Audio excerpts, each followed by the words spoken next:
In the serene town of Maplewood, tucked away in a remote valley surrounded by dense forests and rolling hills, life moved at a gentle pace. It was the kind of place where people left their doors unlocked and waved to their neighbors every morning. There was no rush, no chaos, just the slow rhythm of small-town life. That is, until the day 13-year-old Clara Bennett disappeared. It was a typical autumn morning, the leaves on the trees just beginning to turn a fiery red and orange, hinting at the colder days ahead. Clara, like she did every school day, woke up early, had breakfast with her parents, and headed out the door with her backpack slung over her shoulder. She was supposed to catch the bus to school at the usual stop, just a 5-minute walk from her home. But on that cool October morning, Clara never made it to the bus stop. By noon, when Clara's mother, Susan Bennett, received the automated call from Maplewood Middle School notifying her that Clara hadn't shown up for class, she felt a flicker of concern. At first, she thought maybe Clara had missed the bus and decided to walk to school. But as the hours ticked by and Clara still hadn't returned home, that flicker of concern turned into full-blown panic. Paul Bennett, Clara's father, rushed home from work as soon as he heard. By the time he arrived, Susan was pacing anxiously in the living room, her phone in hand, desperately trying to call their daughter. Every call went straight to voicemail. "She's just out of range," Paul tried to reassure her, though the worry in his voice was unmistakable. But deep down, both of them knew something was terribly wrong. The police were called immediately. Maplewood's Sheriff, Granger, took the call himself. He had been in law enforcement for more than 20 years and had served as Maplewood's sheriff for the last decade. In all that time, he had never dealt with a missing child case like this. Maplewood was a quiet, peaceful town. Sure, there were the occasional disputes or petty thefts, but nothing ever truly dangerous. Yet, something about Clara's disappearance sent a chill down his spine. Granger mobilized his small team of deputies right away. They began by questioning neighbors, asking if anyone had seen Clara that morning. One woman mentioned seeing her leave the house, waving goodbye to her parents, but after that, nothing. No one had seen her walking along the street. No one had seen her get on the school bus. It was as if she had vanished into thin air. The first few days after Clara disappeared were a whirlwind of activity. Volunteers from the town joined the search, combing through the nearby woods, looking for any sign of the missing girl. Posters with Clara's smiling face were plastered on every lamppost, telephone pole, and storefront. Her picture circulated on social media with pleas from the Bennett family asking for anyone who knew something to come forward. But days turned into weeks, and there was still no sign of Clara. Sheriff Granger sat in his office one evening, reviewing the case files spread out in front of him. He had gone over them a dozen times, but there was nothing, no clues, no evidence, no witnesses. Clara had simply disappeared without a trace. He couldn't shake the feeling that someone in town knew more than they were letting on, but there was nothing concrete to go on. The Bennetts, devastated and exhausted, were clinging to the hope that their daughter would come home. But that hope was beginning to dwindle. Susan hadn't slept in days, her eyes red and puffy from crying. Paul spent his days pacing the house, staring at the phone, willing it to ring with some good news. But every time it did, it was just another dead-end lead. Granger's instincts told him to start looking closer to home, at the people in the town. Maplewood was a small, insular community, and he knew most of the residents personally. But that also meant he knew that people often hid their darkest secrets behind closed doors. The first person who caught his attention was Henry Mills, a reclusive man who lived on the outskirts of town. Henry had always been a bit of an oddball, quiet, kept to himself, and didn't interact much with others. Years ago, there had been rumors about him and a teenage girl who had gone missing for a few hours but was later found unharmed. No charges were filed, but the whispers never quite went away. Granger visited Henry at his old, run-down house that sat at the edge of the woods. The place looked as isolated and unwelcoming as Henry himself. When Granger knocked on the door, Henry opened it just a crack, peering out suspiciously. "What do you want?" he muttered, his voice gruff. Granger explained he was following up on Clara Bennett's disappearance and asked Henry a few questions. Henry denied knowing anything about Clara or her whereabouts and claimed he hadn't left his house in days.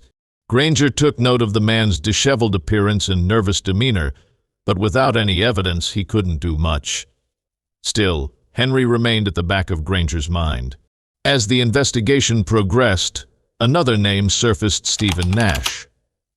Nash was the school bus driver, and he had been driving the route that Clara should have taken that day. He was the last person who might have seen her. Nash had been working in Maplewood for nearly 10 years, and while he had a reputation for being quiet and keeping to himself, he was well respected by most of the town. But when Granger interviewed him, something about Nash didn't sit right. He seemed overly nervous, his hands trembling as he answered the sheriff's questions. When asked if he had seen Clara that morning, Nash hesitated before replying, No, I didn't see her." Granger pressed him further, asking about his route and if he had noticed anything unusual that day. Nash's answers were vague and inconsistent. He said he hadn't noticed anything out of the ordinary. But when Granger asked him to recount his route in detail, Nash seemed to falter, stumbling over his words. Granger's suspicion grew, but there was no solid evidence to tie Nash to Clara's disappearance, just a gut feeling. With no witnesses or physical proof, Nash remained free, though he was now on Granger's radar. Weeks turned into months, and the trail grew colder. The media attention on Clara's case began to fade, though the people of Maplewood had not forgotten. Every time they passed a missing persons poster with Clara's smiling face, they were reminded of the tragedy that had shaken their peaceful town. Then, one chilly evening in December, there was a breakthrough. A local hiker named Jack Thompson had been walking through the dense woods near Maplewood when he stumbled upon something odd: a small, torn piece of fabric caught on a branch. It was bright pink, the same color as the jacket Clara had been wearing the day she disappeared. Jack immediately called the sheriff's department, and within hours Granger and his team were at the scene. The area where the fabric was found was remote, far from any main roads or trails. Granger's heart raced as he scoured the surrounding area, and soon they found more: a backpack, Clara's backpack. Inside were some of her school books, a water bottle, and a few personal items. But the most significant find was a single strand of long blonde hair, caught in the zipper of the bag. DNA tests later confirmed it belonged to Clara. This discovery reignited the investigation, and Granger knew they were getting closer. The area was carefully combed for more clues, but it was the break they needed. Granger's focus immediately returned to Nash. His bus route had passed near the woods where the backpack was found, and though Nash had denied seeing Clara that day, the sheriff was convinced he was hiding something. Granger dug deeper into Nash's past. What he found was disturbing. Years before he moved to Maplewood, Nash had been questioned in another town over the disappearance of a young girl. The girl was eventually found unharmed, but Nash's involvement had always been questionable. The case was closed due to lack of evidence, but Granger knew he had to act. It wasn't long before Nash's behavior became erratic. He stopped showing up for work, and one of his neighbors reported seeing him hurriedly pack up his car in the middle of the night. Granger put out an alert, and the hunt for Nash began. But before they could track him down, Nash disappeared just like Clara. For weeks, there was no sign of him. Granger's frustration grew as the case seemed to stall yet again. But then, in early February, the sheriff received a tip from a small town nearly 100 miles away. A man matching Nash's description had been spotted working at a local diner using a different name. Granger wasted no time and, along with his deputies, traveled to the town. When they arrived, Nash was there, sitting in the back of the diner, sipping coffee as if nothing was wrong. Granger and his team arrested him on the spot. During his interrogation, Nash tried to maintain his innocence, but the evidence was stacking up against him.